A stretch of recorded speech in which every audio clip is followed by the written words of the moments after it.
Hello everybody, Christian from Treasure Town here, and today we're going to be searching through another half-pound grab bag filled with world coins, and I've been really pleased with a lot of the results recently. We've been finding some solid silver, some older coins, rare ones, different historical finds where I do a little research after the video and then get back to the viewers as to just what we found. So let's pour this bag out. We'll go coin by coin and see what we have today. It looks like there are some pretty interesting things sort of on the edge. I already see a silver coin right there, and we'll hear a brief message from our sponsor, but go for it. This video is sponsored by Whatnot, a live streaming auctions and shopping app where I regularly sell coins and banknotes of all types, including US, world, errors, varieties, silver, gold, ancients, and more. And don't forget to use my link in the description to get a free $10 off on your first order on anything on the platform. Let's get into the video. And let's start right out with a bunch of English coins. 1971, the first year that they had converted over to the new pence, which was base 100, and I actually see another one and even another one. So wow, we're really racking up. That's now 6 new pence, and there was a sound interruption, but that had historically traded a little bit stronger than the dollar, though that's tightened in the previous years, especially sort of recently. But here we have what I believe is going to be an Egyptian coin. Maybe it's 1 million, but I'm not totally sure, and I'll have to get you the updated information on that one, because very small aluminum, that normally signifies that's not going to be an extremely valuable coin, just because the metal content in it is relatively valueless. Here we have a 1967 20 centavos coin. I recognize some of the more worn versions of the coin are ones that I'm familiar with, but first time seeing it in sort of an uncirculated state. And then after that, we're going to have a Third Reich 1940 10 Reichspfennig, and you can see it's sort of the wartime coinage, similar wear pattern to the steel cents that we had produced here in the United States. And then after that, we have our first silver coin of the day, a smaller one from the Netherlands. It's going to be actually from Curaçao, which is now part of the Netherlands Indies, I believe. 1944 quarter golden, and this would have been produced in Denver. So the United States, not only did they produce for mainland Netherlands, but they also helped out a lot of their territories or colonies or sort of island states. Queen Wilhelmina was, able to escape Netherlands when the Third Reich had entered, but then assumed the throne after the war ended. So after that, we've got 1963 One Centavo from the Philippines. Nice looking coin, though a little bit sort of worn toning, or sort of the toning has worn in a way that doesn't look the best. And then, whoa, one soldo, 1768. How about that? So this, I have no idea where the soldo is from. It kind of looks like maybe it's going to be Italy or Austria, somewhere in there. You see what looks like a crest here. And wow, I'm going to do a ton of research on this, and it'll be an interesting coin to eventually end up selling, but it's not one that I'm familiar with. So very, very, very exciting. That's the oldest coin we found in a world coin search in a long time. So how about that for a sweet coin to add to this hunt? And I already saw some of the other older coins that looked cool on the outside of the bag. Here we've got a 1969 1 dirham from Morocco. So this is really, buckle up for what looks like it's going to be an awesome search. 1945 5 francs from France, sort of post World War II, or sort of right as it's ending. And then a Mexican 10 centavos from 1957.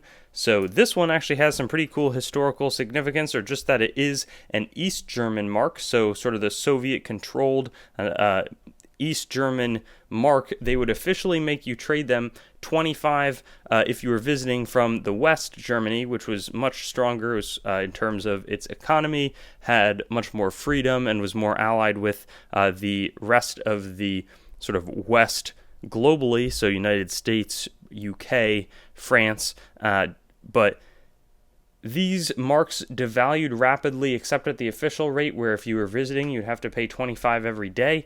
They were more like in the 5 to 10 German East marks versus the West marks, but when there was unification, they basically did on most of the marks, they would pay them out 2 to 1 to sort of restore some semblance of economic strength in the East. So there was some speculative money where it was 3-1, but just to say that there was a very interesting thing going on there with the currency and how it all related. 1956 1 cent from Netherlands, and the West Germans showed a lot of sort of humbleness and willingness to collaborate and cooperate and unify their country by extending them some relief economically on that exchange rate. And here we have Bartolome de las Casas, who documented a lot of the problematic treatment that was going on of native populations. But there we have Guatemala with the rifles on the coins, not something you see on too many different types of coins. Here we've got 1 franc 1959 and then 1 franc from 1970, though they would revalue these 1 franc coins in 1960 would become like 1 centime. So that's why this is aluminum and this is like a copper nickel looking or feeling coin. Just they took 2 zeros off to curb inflation. 2 Rappen, or more like hide it as opposed to curb it. 2 Rappen from Switzerland, 1957, a little bit of an older coin. Let's see what this is, because it's pretty thick, but it just looks it's going to be, okay, maybe it's 1 won. I'm not totally exactly sure, but normally it's Zhao. 1 won probably converts for like, 15, 20 cents, probably like 15 cents. So it makes sense that they would have a little bit more of a sizable coin.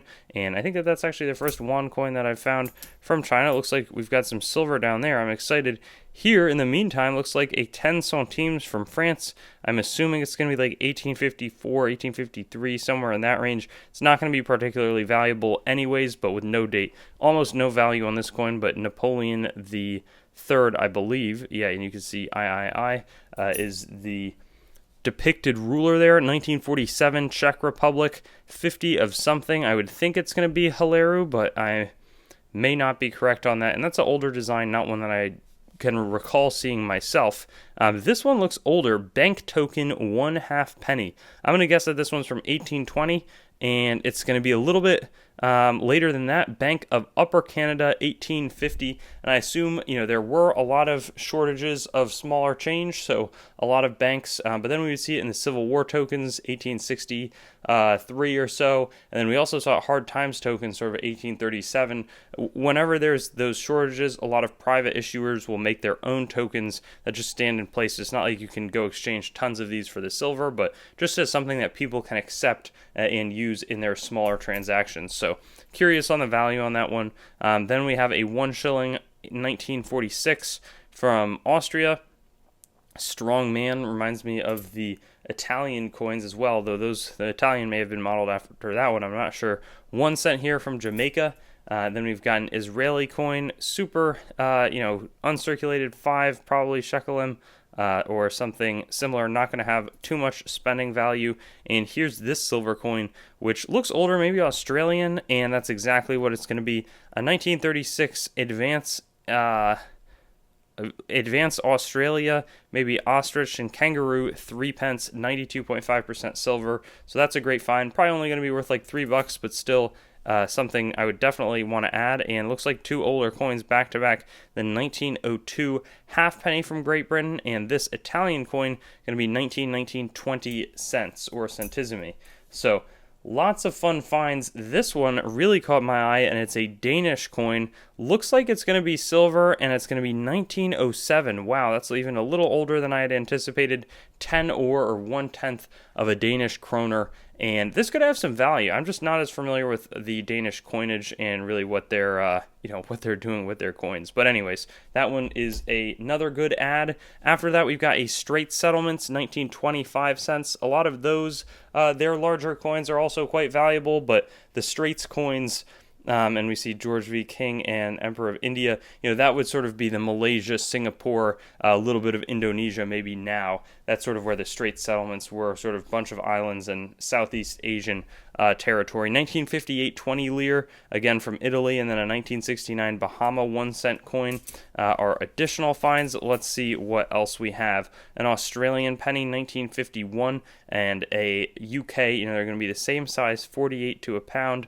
They always have this little thing in the back. I don't know if that's just like a clash mark with, and I think that's probably what it is, unless it's sort of just the metal flow on the other side of the coin. But I wonder if that is a clash mark, where you can just see the outline of King George V's head. And then we've also, after this, got a Hong Kong coin. This one looks less familiar. A newer coin, 1998, $1. We have a amusement park token. There was one quarter struck on an amusement park token that sold for tons of money. I was doing a little bit of research on recently. Whoa, 1845, 1 cent or 1/4 cent, East India Company. That's not a coin that I've seen before, and we see Queen Victoria on the front of it. I'm more familiar with like the 1808 cash coins, less so with something like this. So I'm really pumped to do a little bit more research again, and this will probably be available for sale as well as any of these coins are, which I'm excited to do the recap on that front. 1956 5 ore from Denmark, 1959 Colombia, 20 centavos. So we're really getting a lot of good finds here, even if they're not the blue chip ones, and I'll save those last two more for the end. Here we have an Italian coin, World War II, 1943, with Vittorio Emanuele III, who was criticized maybe for not being as tough on Mussolini as he could have been. Then we have a 2 gross coin from Poland, 2015. We've also got, let's see, 1 cent from the Netherlands and 25 ore from 1949. Ooh, that's... Maybe I'll have to throw that coin out because that's something's going on that coin that is not going to be wanted by collectors. We got another 1 penny coin, maybe a small coin from what looks like maybe it's Japan. I think it's Japan. Maybe it's Taiwan. I'll let you know at the end. And then lastly, Economia es Riqueza, un centavo.